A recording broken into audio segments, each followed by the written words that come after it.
नमो भगवते तस्मै कृष्णायादभुतकर्मणे रूपनाम विभेदेन जगत्कीर्ति यो यतः सच्चिदानन्दरूपाय विश्वोत्पत्त्यादिहेतवे तापत्रय विनाशाय श्रीकृष्णाय वयं नुमः। श्रीमद्भागवत महापुराण चतुर्थ स्कंध अध्याय 29 पुरंजनोपाख्यान का तात्पर्य। राजा प्राचीन वहिर ने कहा, भगवान मेरी समझ में आपके वचनों का अभिप्राय पूरा नहीं आ रहा है। विवेकी पुरुष ही इनका तात्पर्य समझ सकते हैं, हम कर्म मोहित जीव नहीं। श्री नारद जी ने कहा, राजन, पुरंजन नगर का निर्माता जीव है, जो अपने लिए 1, 2, 3, 4 अथवा बहुत पैरों वाला या बिना पैरों का शरीर रूप पुर तैयार कर लेता है। उस जीव का सखा जो अविज्ञात नाम से कहा गया है वह ईश्वर है, क्योंकि किसी भी प्रकार के नाम, गुण अथवा कर्मों से जीवों को उसका पता नहीं चलता। जीव ने जब सुख दुख रूप सभी प्राकृत विषयों को भोगने की इच्छा की, तब उसने दूसरे शरीरों की अपेक्षा 9 द्वार, 2 हाथ और 2 पैरों वाला मानव देह ही पसंद किया। बुद्धि अथवा अविद्या को ही तुम पुरंजनी नाम की स्त्री जानो। इसी के कारण देह और इंद्रिय आदि में मेरेपन का भाव उत्पन्न होता है, और पुरुष इसी का आश्रय लेकर शरीर में इंद्रियों द्वारा विषयों को भोगता है। 10 इंद्रियां ही उसके मित्र हैं, जिनसे कि सब प्रकार के ज्ञान और कर्म होते हैं। इंद्रियों की वृत्तियां ही उसकी सखियां, और प्राण, अपान, व्यान, उदान समान रूप 5 वृत्तियों वाला प्राणवायु ही नगर की रक्षा करने वाला 5 फन का सर्प है। दोनों प्रकार की इंद्रियों के नायक मन को ही 11वां महाबली योद्धा जानना चाहिए। शब्दादि 5 विषय ही पांचल देश हैं, जिसके बीच में वह 9 द्वारों वाला नगर बसा हुआ है। उस नगर में जो एक एक स्थान पर 2-2 द्वार बताए गए हैं, वे 2 नेत्र गोलक, 2 नासा छिद्र और 2 कर्ण छिद्र हैं। इनके 7 मुख, लिंग और गुदा, ये 3 और मिलाकर कुल 9 द्वार हैं। इन्हीं में होकर वह जीव इंद्रियों के साथ वाह विषयों में जाता है। इसमें 2 नेत्र गोलक, 2 नासा छिद्र और 1 मुख, ये 5 पूर्व के द्वार हैं। दाहिने कान को दक्षिण का और बाएं कान को उत्तर का द्वार समझना चाहिए। गुदा और लिंग, ये नीचे के 2 छिद्र पश्चिम के द्वार हैं। अध्योता और आविर्मुखी नाम के जो 2 द्वार एक स्थान पर बतलाए थे, वे नेत्र गोलक हैं, तथा रूप विभ्राजित नाम का देश है, जिसका इन द्वारों से जीव चक्षु इंद्रिय की सहायता से अनुभव करता है। चक्षु इंद्रियों को ही पहले धूमान नाम का सखा कहा गया है। दोनों नासा छिद्र ही नलिनी और नालिनी नाम के द्वार हैं, और नासिका का विषय गंध ही सौरभ देश है, तथा घ्राणेन्द्रिय अवधूत नाम का मित्र है। मुख नाम का द्वार है, उसमें रहने वाला वागेंद्रिय विपण है, और रसनेन्द्रिय रसविद रसज्ञ नाम का मित्र है। वाणी का व्यापार अपान है, वाणी का व्यापार आपण है, और तरह तरह का अन्न बहुधन है, तथा दाहिना कान पितुः और बायां कान देवहु कहा गया है। कर्म कांड रूप प्रवृत्ति मार्ग का शास्त्र और उपासना कांड रूप निवृत्ति मार्ग का शास्त्र ही क्रमशः दक्षिण और उत्तर पांचाल देश हैं। इन्हें श्रवणेन्द्रिय रूप श्रुतधर की सहायता से सुनकर जीव क्रमशः पितृयान और देवयान मार्गों में जाता है। लिंग ही आसुरी नाम का पश्चिमी द्वार है। स्त्री प्रसंग ग्रामक नाम का देश है, और लिंग में रहने वाला उपसथेंद्रिय दुर्मद नाम का मित्र है। गुदा निरत्रित नाम का पश्चिमी द्वार है। नरक वैसस नाम का देश है और गुदा में स्थित पायु इंद्रिय लुब्धक नाम का मित्र है।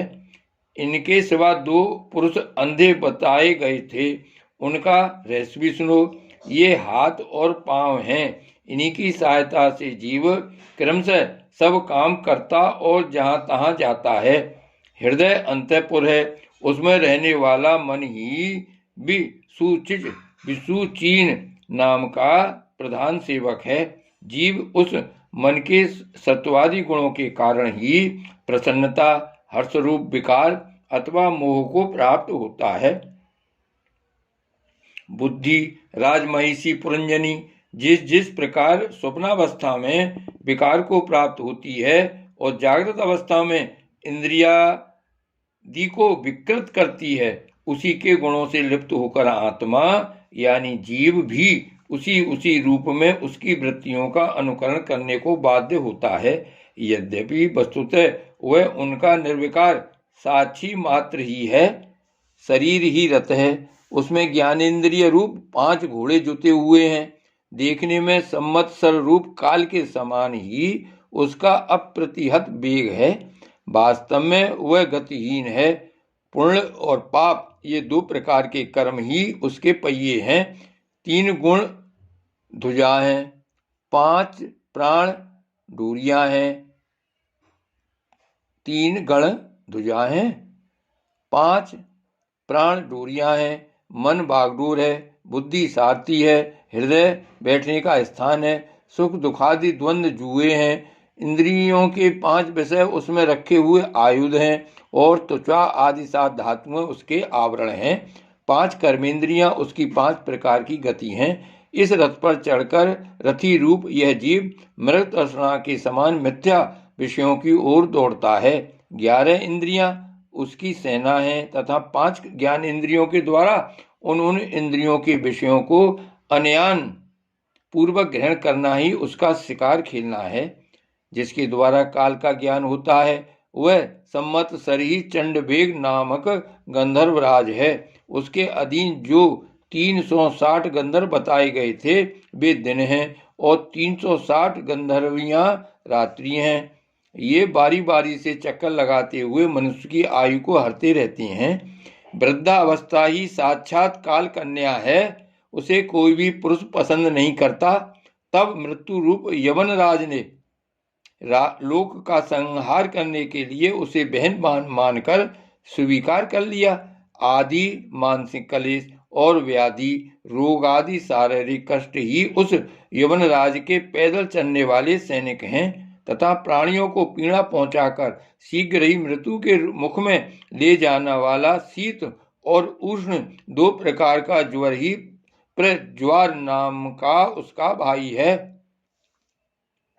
इस प्रकार यह देह अभिमानी जीव अज्ञान से आच्छादित होकर अनेक प्रकार के आदि भौतिक, आध्यात्मिक और आदि दैविक कष्ट भोगता हुआ 100 वर्ष तक मनुष्य शरीर में पड़ा रहता है। वस्तुतः तो वह निर्गुण है, किंतु प्राण, इंद्रिय और मन के धर्मों को अपने में आरोपित कर मैं मेरेपन के अभिमान से बंधकर क्षुद्र विषयों का चिंतन करता हुआ तरह तरह के कर्म करता रहता है। यह यद्यपि स्वयं प्रकाश है, तथापि जब तक सबके परम गुरु आत्मस्वरूप श्री भगवान के स्वरूप को नहीं जानता तब तक प्रकृति के गुणों में ही बना रहता है। उन गुणों का अभिमानी होने से वह विवश होकर सात्विक, राजस और तामस कर्म करता है तथा उन कर्मों के अनुसार भिन्न भिन्न योनियों में जन्म लेता है। वह कभी तो सात्विक कर्मों के द्वारा प्रकाश बहुल स्वर्गादि लोक प्राप्त करता है, कभी राजसी कर्मों के द्वारा दुख में रजोगुणी लोकों में जाता है जहाँ उसे तरह तरह के कर्मों का क्लेश उठाना पड़ता है, और कभी तमोगुणी कर्मों के द्वारा शोक बहुल तमोमयी योनियों में जन्म लेता है। इस प्रकार अपने कर्म और गुणों के अनुसार देव योनि, मनुष्य योनि अथवा पशु पक्षी योनि में जन्म लेकर वह अज्ञानंद जीव कभी पुरुष, कभी स्त्री और कभी नपुंसक होता है।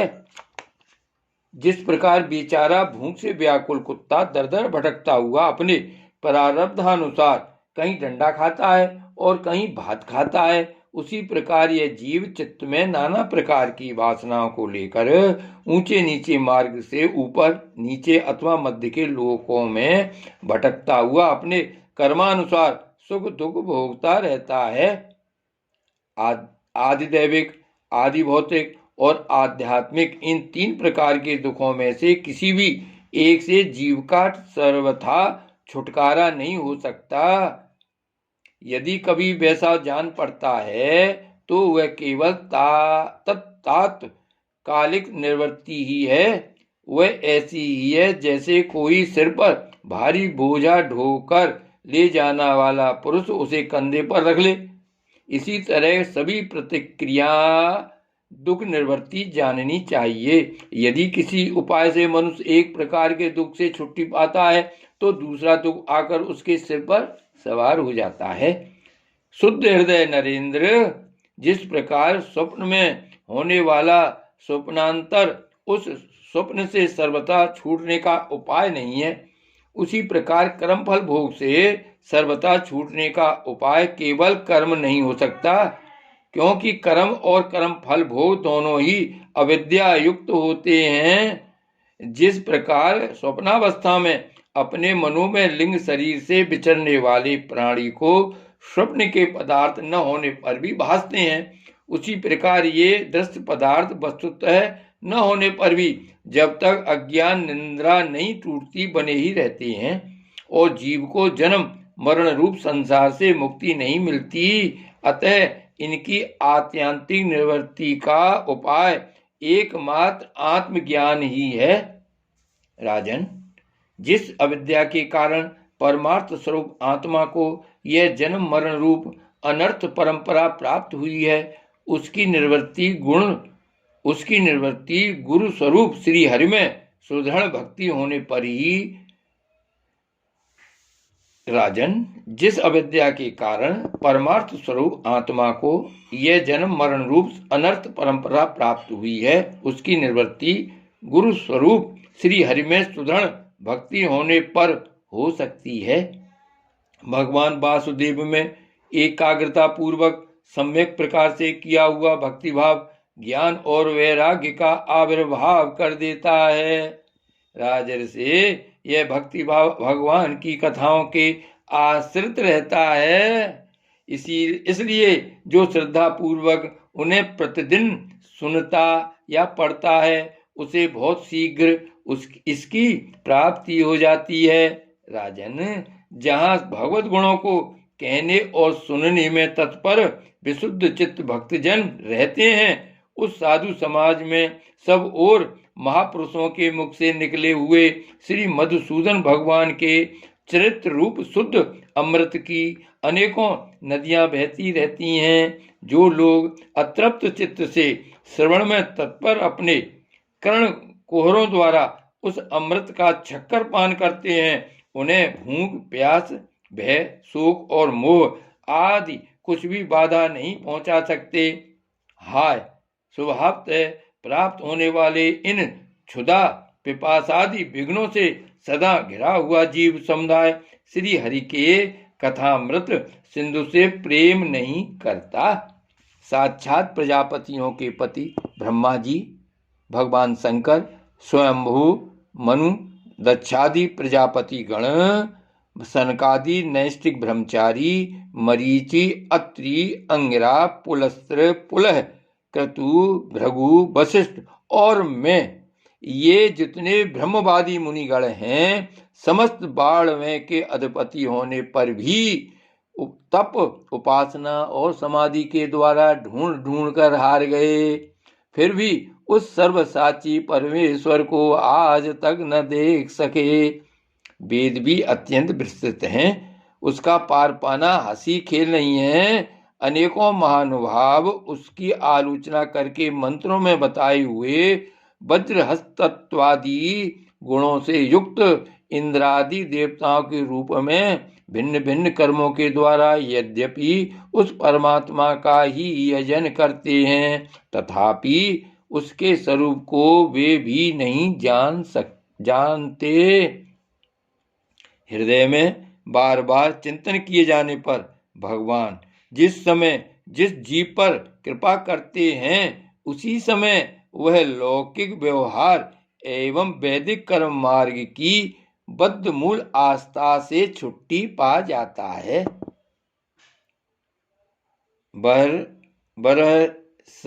मन तुम इन कर्मों में परमार्थ बुद्धि मत करो, ये सुनने में ही प्रिय जान पड़ते हैं। परमात्मा का तो स्पर्श भी नहीं करते।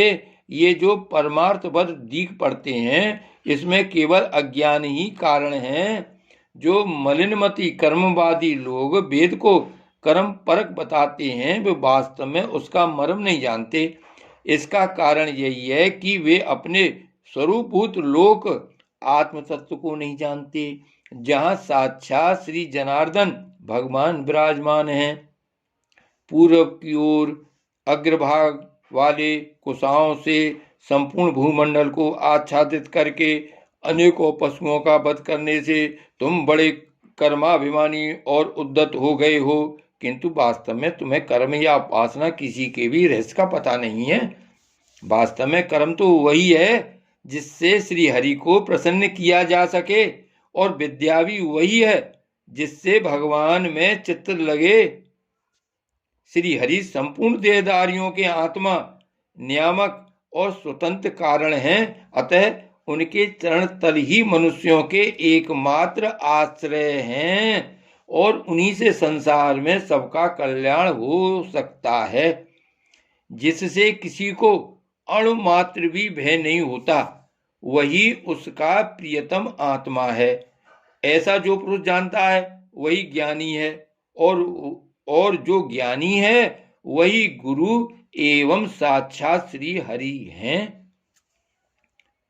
जिससे किसी को अणुमात्र भी भय नहीं होता, वही उसका प्रियतम आत्मा है। ऐसा जो पुरुष जानता है वही ज्ञानी है, और जो ज्ञानी है वही गुरु एवं साक्षात श्री हरि है।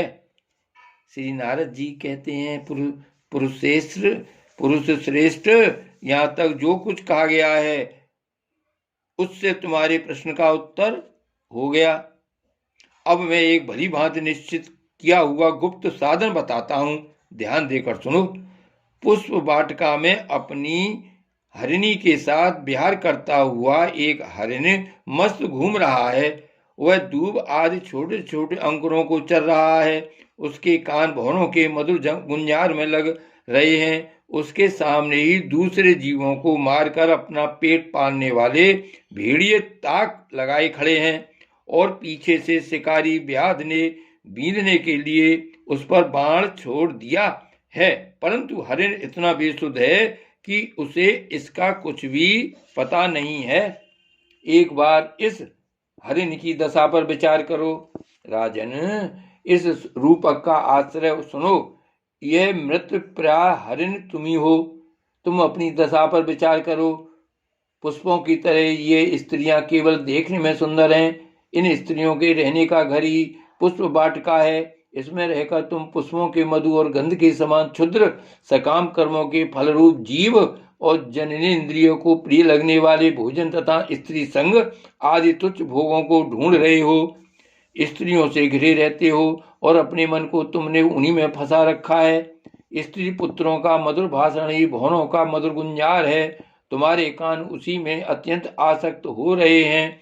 सामने ही भेड़ियों के झुंड के समान काल के अंश दिन और रात तुम्हारी आयु को हर रहे हैं, परंतु तुम उनकी कुछ भी परवाह न कर गृहस्थी के सुखों में मस्त हो रहे हो। तुम्हारे पीछे गुपचुप लगा हुआ शिकारी काल अपने छिपे हुए बाण से तुम्हारे हृदय को दूर से ही बींध डालना चाहता है। इस प्रकार अपने को मृग की सी स्थिति में देखकर तुम अपने चित्त को हृदय के भीतर निरुद्ध करो और नदी की भांति प्रवाहित होने वाली श्रवणेन्द्रिय की बाह्य वृत्ति को चित्त में स्थापित करो, अंतर्मुखी करो। जहाँ कामी पुरुषों की चर्चा होती रहती है, उस गृहस्थाश्रम को छोड़कर परमहंसों के आश्रय श्री हरि को प्रसन्न करो। और क्रमशः सभी विषयों से विरक्त हो जाओ। राजा प्राचीन वैर ने कहा, भगवान आपने कृपा करके मुझे जो उपदेश दिया उसे मैंने सुना और उस पर विशेष रूप से विचार भी किया। मुझे कर्म का उपदेश देने वाले इन आचार्यों को निश्चय ही इसका ज्ञान नहीं है। यदि ये इस विषय को जानते तो मुझे इसका उपदेश क्यों न करते। विप्रवर, मेरे उपाध्यायों ने आत्म तत्व के विषय में मेरे हृदय में जो महान संशय खड़ा कर दिया था उसे आपने पूरी तरह से काट दिया।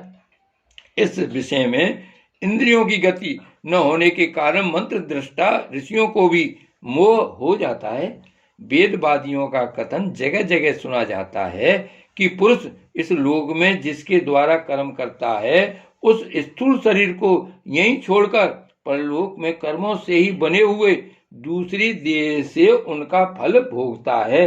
किंतु यह बात कैसे हो सकती है, क्योंकि उन कर्मों का कर्ता स्थूल शरीर तो नहीं यहीं नष्ट हो जाता है। इसके सिवा जो जो कर्म यहाँ किए जाते हैं वे तो दूसरे ही क्षण में अदृश्य हो जाते हैं।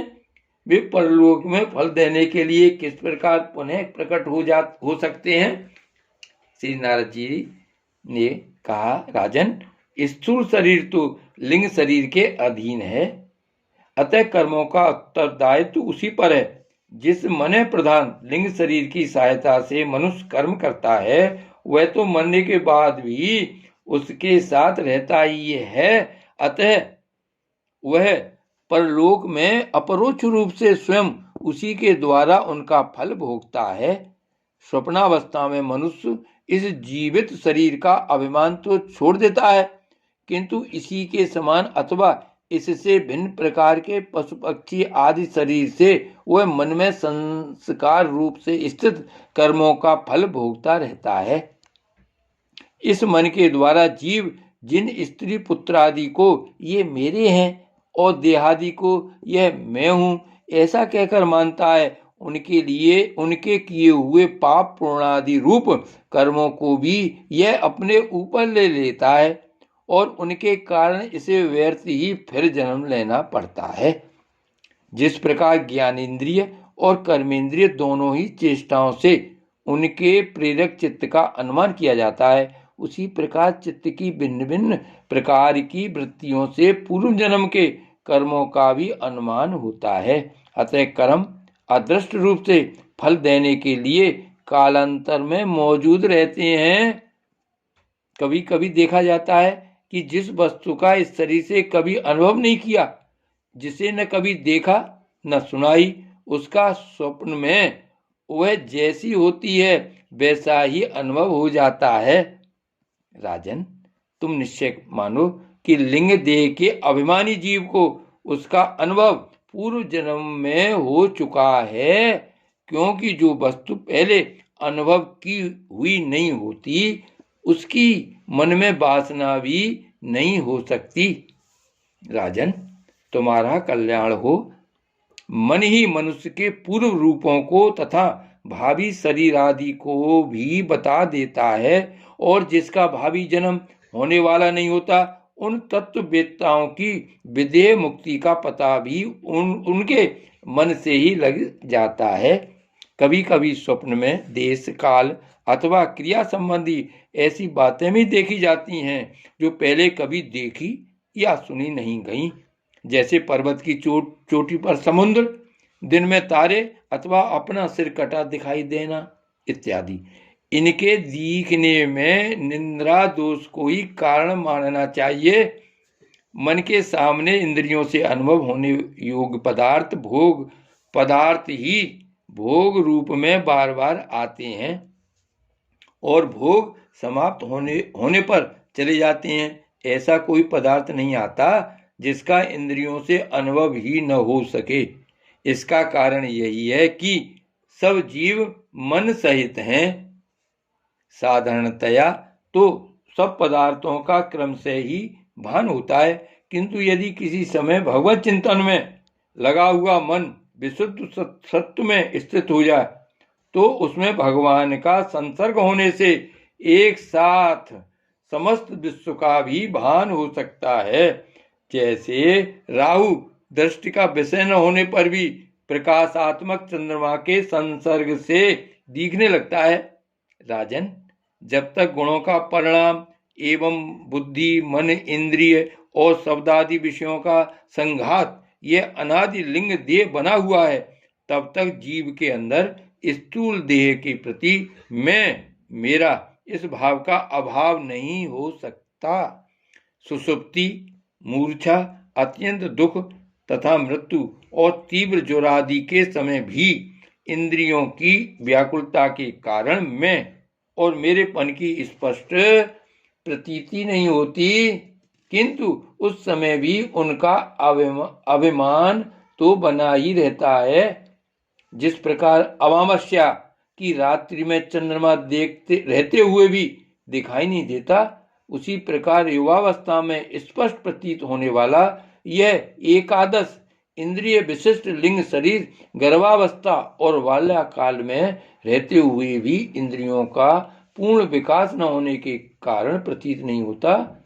जिस प्रकार स्वप्न में किसी वस्तु का अस्तित्व न होने पर भी जागे बिना स्वप्न जनित अनर्थ की निवृत्ति नहीं होती, उसी प्रकार सांसारिक वस्तुएं यद्यपि असत हैं तो भी अविद्यावश जीव उनका चिंतन करता रहता है, इसलिए उसका जन्म मरण रूप संसार से छुटकारा नहीं हो पाता।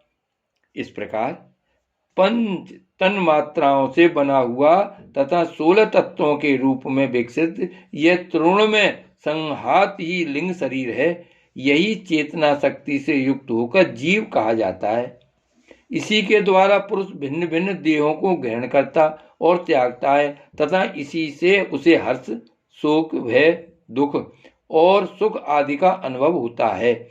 जिस प्रकार जोंक जब तक दूसरे तृण को नहीं पकड़ लेती तब तक पहले को नहीं छोड़ती, उसी प्रकार जीव मरण काल उपस्थित होने पर भी जब तक देहारंभक कर्मों की समाप्ति होने पर दूसरा शरीर प्राप्त नहीं कर लेता, तब तक पहले शरीर के अभिमान को नहीं छोड़ता। राजन, यह मन प्रधान लिंग शरीर ही जीव के जन्मादि का कारण है। जीव जब इंद्रिय जनित भोगों का चिंतन करते हुए बार बार उन्हीं के लिए कर्म करता है, तब तक उन कर्मों के होते रहने से अविद्यावश वह देहादि के कर्मों में बंध जाता है।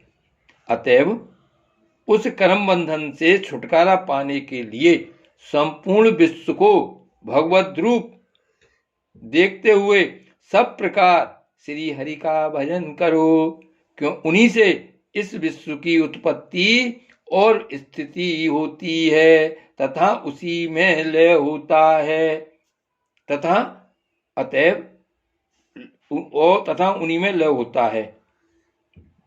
अतएव उस कर्म बंधन से छुटकारा पाने के लिए संपूर्ण विश्व को भगवत रूप देखते हुए सब प्रकार श्री हरि का भजन करो, उन्हीं से इस विश्व की उत्पत्ति और स्थिति होती है तथा उन्हीं में लय होता है। श्री मैत्री जी कहते हैं, विदुर जी, भक्ति श्रेष्ठ श्री नारद जी ने राजा प्राचीन बहिर को जीव और ईश्वर के स्वरूप का दिग्दर्शन कराया, फिर उनसे विदा लेकर सिद्ध लोक को चले गए। तब राजऋषि प्राचीन बहिर भी प्रजा पालन का भार अपने पुत्रों को सौंपकर तपस्या करने के लिए कपिलाश्रम को चले गए। वहां उन वीरवर ने समस्त विषयों की आसक्ति छोड़ एकाग्र मन से भक्ति पूर्वक श्री हरि के चरण कमलों का चिंतन करते हुए सारूप्य पद प्राप्त किया। निष्पाप विदुर जी, देवऋषि नारद के परोक्ष रूप से कहे हुए इस आत्मज्ञान को जो पुरुष सुनेगा या सुनाएगा वह शीघ्र ही लिंग देह के बंधन से छूट जाएगा। देवऋषि नारद के मुख से निकला हुआ यह आत्मज्ञान भगवान मुकुंद के यश से संबंध होने के कारण त्रिलोकी को पवित्र करने वाला, अंतःकरण का शोधक तथा परमात्म पद को प्रकाशित करने वाला है। जो पुरुष इसकी कथा सुनेगा वह समस्त बंधनों से मुक्त हो जाएगा और फिर उसे इस संसार चक्र में नहीं भटकना पड़ेगा। विदुर जी, गृहस्थाश्रमी पुरंजन के रूपक से परोक्ष रूप में कहा हुआ यह अद्भुत आत्मज्ञान मैंने गुरु जी की कृपा से प्राप्त किया था। इसका तात्पर्य समझ लेने से बुद्धि युक्त जीव का देहाभिमान निवृत्त हो जाता है तथा उसका परलोक में जीव किस प्रकार कर्मों का फल भोगता है यह संशय भी मिट जाता है। श्री भागवत भगवान की जय। श्री वल्लभाधीश की जय।